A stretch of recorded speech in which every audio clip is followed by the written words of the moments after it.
The Holy Gospel according to Matthew. Glory to you, O Lord. As Jesus was walking along, he saw a man called Matthew sitting at the tax collection station, and he said to him, "Follow me." And he got up and followed him. And as he sat at dinner in the house, many tax collectors and sinners came and were sitting with Jesus and his disciples. When the Pharisees saw this, they said to his disciples, "Why does your teacher eat with tax collectors and sinners?" But when he heard this, he said, "Those who are well have no need of a physician, but those who are sick. Go and learn what this means. I desire mercy, not sacrifice. For I have not come to call the righteous, but sinners." While he was saying these things to them, suddenly a leader came in and knelt before him, saying, "My daughter has just died, but come and lay your hand on her and she will live." And Jesus got up and followed him with his disciples. Then suddenly a woman who had been suffering from a flow of blood for 12 years came up behind him and touched the fringe of his cloak, for she was saying to herself, "If only I touch his cloak, I will be made well." Jesus turned and seeing her said, "Take heart, daughter, your faith has made you well." And the woman was made well from that moment. When Jesus came to the leader's house and saw the flute players and the crowd making a commotion, he said, "Go away, for the girl is not dead, but sleeping." And they laughed at him. But when the crowd had been put outside, he went in and took her by the hand, and the girl got up. And the report of this spread through all of that district. The gospel of the Lord. Praise to you, O Christ.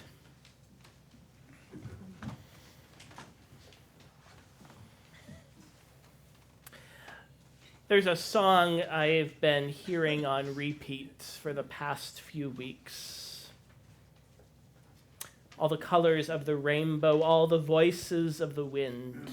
Every dream that reaches out to find where love begins. Every word of every story and every star and every sky, every corner of creation lives to testify. So begins the 1997 hit song by Christian pop ensemble Avalon. But that's not the version I've been playing on repeats. The version I've been playing on repeats is the same but different. The newly released single, nearly 3 decades later, by former Avalon founding member Michael Passons, alongside country music singer-songwriter Ty Herndon, and fellow former Avalon bandmate Melissa Green, who sing together in the song's refrain, "For as long as I shall live, I will testify to love. I'll be a witness in the silences when the words are not enough.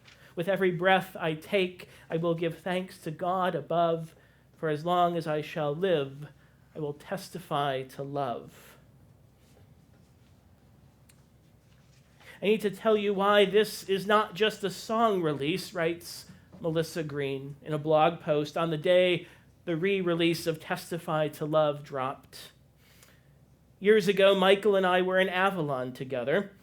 Testify to Love was our biggest hit. It is a song about love without exception, love that reaches every corner of creation, love that testifies through every star and every sky. We sang it night after night to arenas of people, and then Michael was kicked out of the group for being gay. Michael himself speaks of the re-recording of their hit song as a restoration.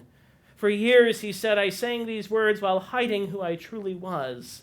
To record this now, standing fully in my truth, is a full circle moment I once thought impossible. It serves as a testimony that love does not exclude. It's a particularly appropriate refrain as we prepare once again 1 week from today to take to the streets and park grounds of downtown Albany for Capital Pride, to testify to God's all-inclusive and expansive love, in every corner of creation for all of God's beloved children, no matter who they are or what they look like, no matter how they identify or what pronouns they use, no matter who they love. It's a particularly appropriate refrain as we hear today what it means to be called as a disciple, no matter their occupation, no matter the labels thrown at them. Matthew, for example, I wonder what he must have been thinking as Jesus was walking along, spotting him, and calls out, "Follow me."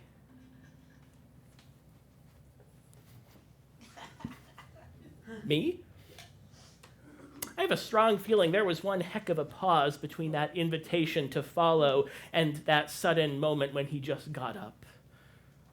Matthew didn't go out looking for Jesus. Jesus found Matthew. Jesus chose Matthew. Jesus called Matthew. Jesus called a tax collector. Jesus called someone despised by his community. Why does your teacher eat with tax collectors and sinners? Ugh.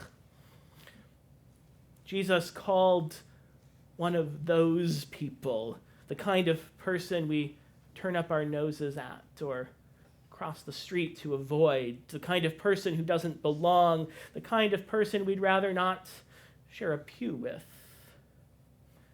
Jesus called that person, challenging our preconceived beliefs about who belongs and who's worthy.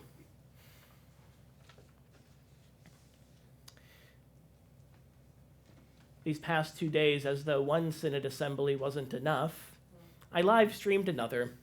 The Metropolitan Chicago Synod met in assembly these past 2 days to elect a new bishop, after losing their previous bishop to churchwide as presiding bishop. And so I had to tune in, of course, as a church nerd and Chicagoan at heart.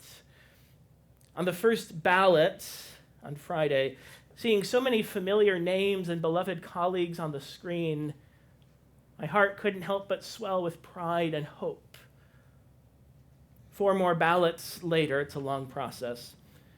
What came next was a Holy Spirit surprise no one saw coming, as Bishop-elect Eric Christensen, himself an openly gay pastor who was extraordinarily ordained in 2006 before the ELCA allowed such a thing to happen, and who was once so instrumental in my own discernment process, took to the dais to address the assembly. He said, "We are living in a humanity distorting and defying age, when the image of God is terribly disrespected in us and in our neighbors. And I want the church to continue to be a place where we look on all those whom the world reviles and say, 'You are precious and beloved in the sight of God, and you are not alone, and we are walking with you.'"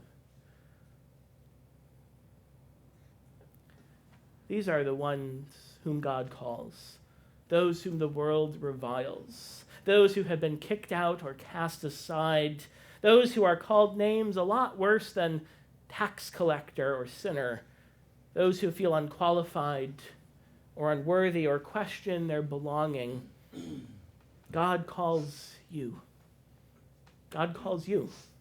Whether you feel like you belong or not, whether you feel like you have something to offer or not, whoever you are and whatever you look like, whatever your background or identity, no matter what labels are thrown at you by others or by yourself, too old, too young, too much, not enough, God calls you.